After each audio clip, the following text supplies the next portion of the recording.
हर्ष पराशर जी, पुष्कर राज। राधे राधे गुरु। महाराज जी, मैं पुष्कर राज से आया हूँ। महाराज जी, आप कह रहे हैं महाराज जी कि भगवान ने ये सारे युग, मतलब अगर समाप्ति करने तो बनाए क्यों? खेल खेल क्यों रचा ऐसा? मतलब अगर भगवान ने क्यों रचा, ये नहीं, ये प्रश्न नहीं किया जा सकता। इसका उत्तर भगवान देंगे। हम तो उनके भक्त हैं, हम तो उनके दास हैं। भगवान से प्रश्न करो कि आपने क्यों रचा। गुरु जी, जब मृत्यु ही मतलब सब कुछ अंत करना है भगवान को, अंत नहीं का, किसी का अंत नहीं है। खेल है, परिवर्तन है। आप बताओ अंत क्या है? जैसे सभी लोग बोलते हैं कि अपना कलयुग का अंत हो जाएगा, सृष्टि का विनाश हो जाएगा, सब कुछ हो जाएगा। हमारी बात सुनो, 3 लीलाएं हैं भगवान की, वो हर क्षण होती रहती है। ये सेकंड है, इस सेकंड में लाखों लोग पैदा हो गए, लाखों लोग मर गए, लाखों लोग आनंदित हैं, लाखों लोग दुखी हैं। पूरी सृष्टि में भगवान ने 3 लीलाएं की। ब्रह्मा रूप से सृजन करना, विष्णु रूप से पालन करना और शिव रूप से संहार करना। वही भगवान ब्रह्मा है, वही भगवान हरि है, वही भगवान हर है, कोई अंतर तो नहीं। और वही चराचर जीव बने हुए हैं, कोई और थोड़ी है। वो अपने आप से अपने आप का सृजन करते हैं, अपने आप से अपने आप का पालन करते हैं और अपने आप से अपने आप का संहार कर देते हैं। आपको इसलिए प्रश्न उठा कि आप देहाभिमानी जीव हो। आप इस समय देह भाव से बोल रहे हैं, देह भाव से बोल रहे हो, क्योंकि देह भाव ही है। अभी परमात्मा भाव में तो आए नहीं हो, इसलिए आपको बड़ा भयावह लग रहा है। भगवान ने ऐसा किया क्यों? भगवान ने ऐसा रचा ही क्यों? जब विनाश ही करना था तो रचना क्यों था? नहीं, उनका खेल है। जैसे बच्चे जो है ना, घरौंदा बनाते हैं, बिगाड़ देते हैं, उनसे पूछो क्यों, ऐसा क्यों किया? तो उनका खेल है। उनके पास क्यों का उत्तर थोड़ी। गांव में जैसे बैलगाड़ी जा रही तो बच्चे बैठ गए और आधा किलोमीटर दूर गए, फिर उतर के वहां से पैदल आ रहे उनसे पूछो क्यों, तो उनके पास उत्तर है क्या? खेल है उनका। ऐसे ही भगवान का एक माया में ये खेल है। एकोहम बहुश्यामा, एकोहम, मैं एक बहुत रूपों में हो जाऊं। तो वही भगवान बहुत रूपों में होकर अपने आप से अपने आप का पालन करते हैं, अपने आप से अपने आप का संहार करते हैं। कोई दूसरा हो तो उनको दर्द की बात आवे, वो अपने आप में खेल रहे हैं। आग भी वही है, मृत्यु भी है, सब कुछ हरण करने वालों में मृत्यु मैं हूं। तो कोई दूसरा हो तब हो ना, अपने आप से अपने आप को खेल। जादूगर अपने आप को काटता है, अपने आप को दुनिया को दिखाता है नाना प्रकार के, उसको कोई ना आश्चर्य होता, ना कोई दुख होता, ना कोई सुख होता है। ऐसे ही भगवान को ना कोई आश्चर्य, ना कोई दुख है, ना सुख। अनंत तो ब्रह्मांड एक संकल्प में अपने आप में रच दिए, आप ही बन गए, आप ही पालन कर रहे हैं अपना, और आप ही अपना विनाश कर रहे हैं। तो उसमें परेशानी क्या है? परेशानी हमारी है जो हम आपको भूल गए हैं। आप कौन है? तो आप शरीर को लेकर के बोलेंगे मैं अमुक हूं, मेरा नाम यह है, वो नहीं है। तो इस ढांचे का परिचय दे रहे हैं आप अपना परिचय बताइए, तो आप अपने को जान पाए कि आप कौन है। जब अपने को जान पाओगे तो आप ही है उत्तर देने वाले, आप ही फंस गए हैं। अगर आप इससे मुक्त हो जाओ तो कहा गया ब्रह्मविद ब्रह्मवि भवति, जो ब्रह्म को जान लेता है वो ब्रह्म में हो जाता। जानत तुम्हें हो जाए। क्यों तुम्हें हो जाए? क्योंकि वही है ही है, एको हम बहुश्यामा, वही परमात्मा है। फिर कोई प्रश्न नहीं। और विनाश किसी का नहीं होता, रूप परिवर्तन होता है। जैसे शरीर जला दिया गया तो अग्नि तत्व में, वायु तत्व वायु तत्व में, जल तत्व जल में, पृथ्वी तत्व, आकाश तत्व में। जीवात्मा अविनाशी है, वो अपने कर्मानुसार मन को लेकर दूसरे शरीर में चला गया। मृत्यु किसकी? किसी की नहीं। जब विनाश पूरा होता है तो पूरी सृष्टि 100 वर्ष सूखा पड़ता है, भयंकर, फिर 100 वर्ष अग्नि, फिर भयंकर जल, 100 वर्ष तक जल। फिर इसके बाद जब प्रबल ताप बढ़ी, कोई सृष्टि में नहीं रहेगा, तो जल तत्व वायु तत्व में, वायु तत्व अग्नि तत्व में, आकाश तत्व में, ऐसे क्रम से होते हुए आकाश तत्व महातत्व में, महातत्व अहंकार में, ऐसे मूल प्रकृति तक पहुंचकर मूल प्रकृति ब्रह्म में कुछ नहीं नष्ट हुआ। सब अपने अपने स्वरूप में आते हुए चले गए। फिर जब सृष्टि हुई तो ब्रह्म, ब्रह्म से मूल प्रकृति, मूल प्रकृति से त्रिगुणात्मिका प्रकृति, त्रिगुणात्मिका प्रकृति से महातत्व, महातत्व से अहंकार, अहंकार से पूरी सृष्टि। वही फैल गया, वही समिट जाता है। समिट जाना विनाश है, फैल जाना सृष्टि है, और जितने दिन फैल के खेलते हैं वही जीवन है। इसीलिए तो जब ज्ञान हो जाता है तो पूरी सृष्टि से राग खत्म हो जाता है। कुछ नहीं, कोई 10-20 नहीं है, यहाँ एक ही है, एक ही परमात्मा का सारा खेल चल रहा है। वही आप भी हैं, लेकिन आप अपने को जान पा रहे हैं। मैं परमात्मा कैसे हो सकता हूं? तो आप देह भाव से बोल रहे हैं। स्वरूप में आइए, स्वरूप कौन है?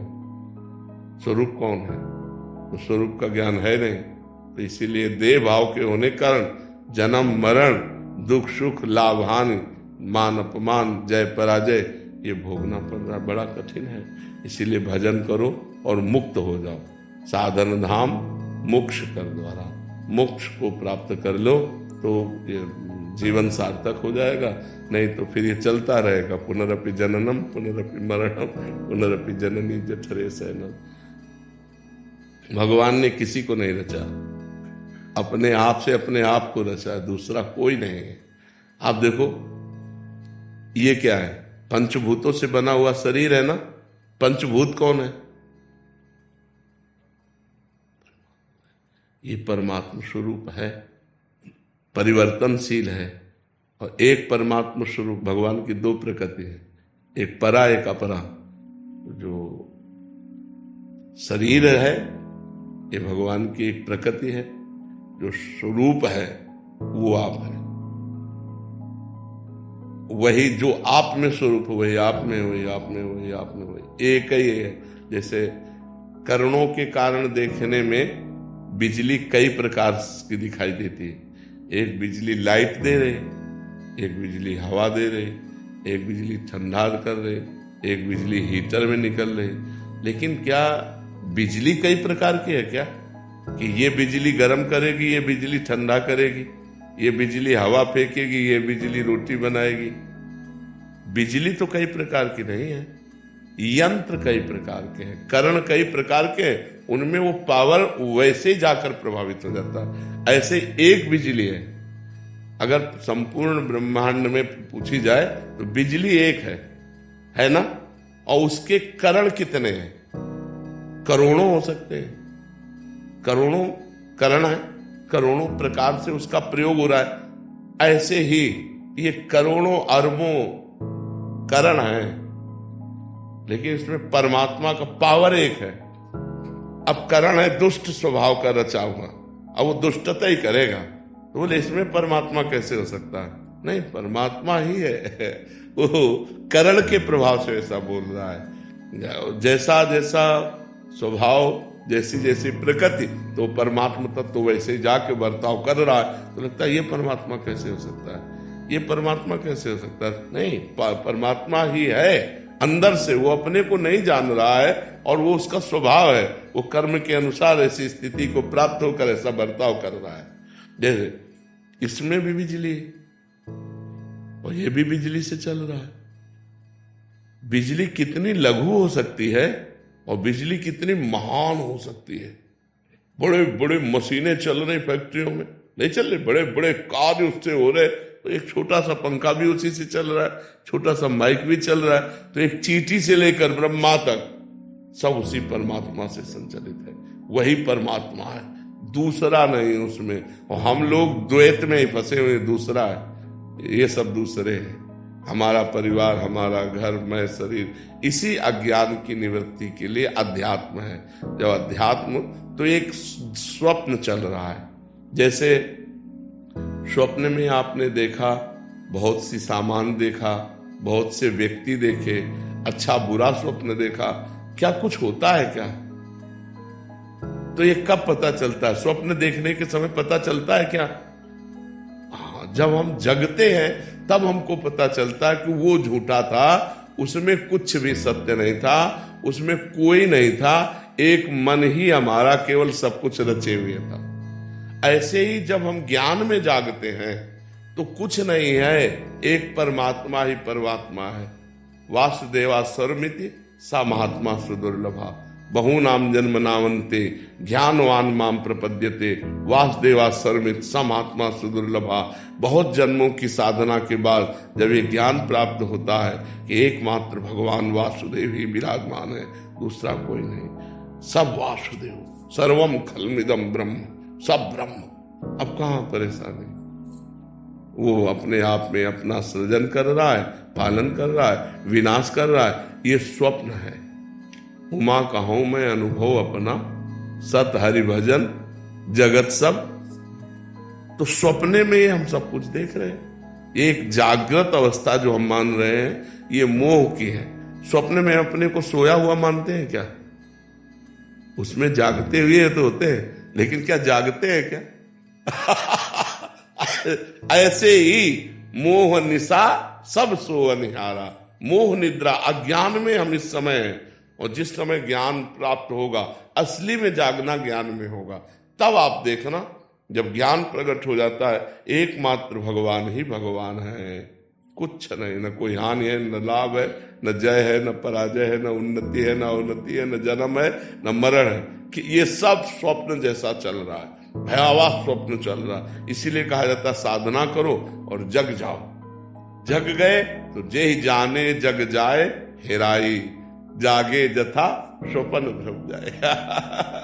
जिस परमात्म तत्व को जानने के बाद ये संसार संसार नहीं रहता, ये परमात्म स्वरूप हो जाता है, सब भय भ्रम खत्म हो जाता है। समझ पा रहे बच्चा?